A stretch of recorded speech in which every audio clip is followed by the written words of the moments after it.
ఆంధ్రప్రదేశ్ రాష్ట్ర రాజకీయాల్లో జనసేన అధినేత పవర్ స్టార్ పవన్ కళ్యాణ్ గారు ప్రస్తుతం కీలకంగా మారిన విషయం మనకందరికీ తెలిసిందే. ఆయన పిఠాపురం నుంచి పోటీ చేస్తుండడంతో ప్రధాన రాజకీయ పార్టీల నేతల దృష్టి ఆ నియోజకవర్గంపై పడింది. పిఠాపురం నుంచి భారీ మెజారిటీతో గెలవాలనే లక్ష్యంతో పవన్ కళ్యాణ్ ప్రతివ్యూహాలు పన్నుతున్నారు. 6 అసెంబ్లీలో అడుగుపెట్టాలని పట్టుదలతో జనసేన ఉంది. 2-3 రోజుల్లో పవన్ కళ్యాణ్ పిఠాపురం నుంచి వారాహి యాత్రతో ప్రచారం మొదలుపెట్టనున్నారు. ఇదే సందర్భంలో ఎట్టి పరిస్థితుల్లోనూ పవన్ కళ్యాణ్ ఓడించి తీరాలని వైసీపీ తమ శక్తియుక్తులను కూడగట్టే పనిలో నిమగ్నమైంది. అందులో భాగంగా అదే సామాజిక తరగతికి చెందిన ఎంపీ వంగ గీతను పిఠాపురం నుంచి వైసీపీ బరిలో దించిన విషయం మనకందరికీ తెలిసిందే.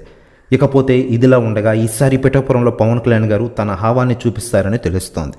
అందుతున్న సమాచారం ప్రకారం పిఠాపురంలో పవన్ కళ్యాణ్ గారికి దాదాపు 1 లక్ష మెజారిటీతో గెలుస్తారని ఒక సంచలన సర్వే వెల్లడించిందట. ప్రెస్ న్యూస్ కూడా తెగ వైరల్ అవుతోంది ఆంధ్రప్రదేశ్ రాష్ట్ర రాజకీయాల్లో.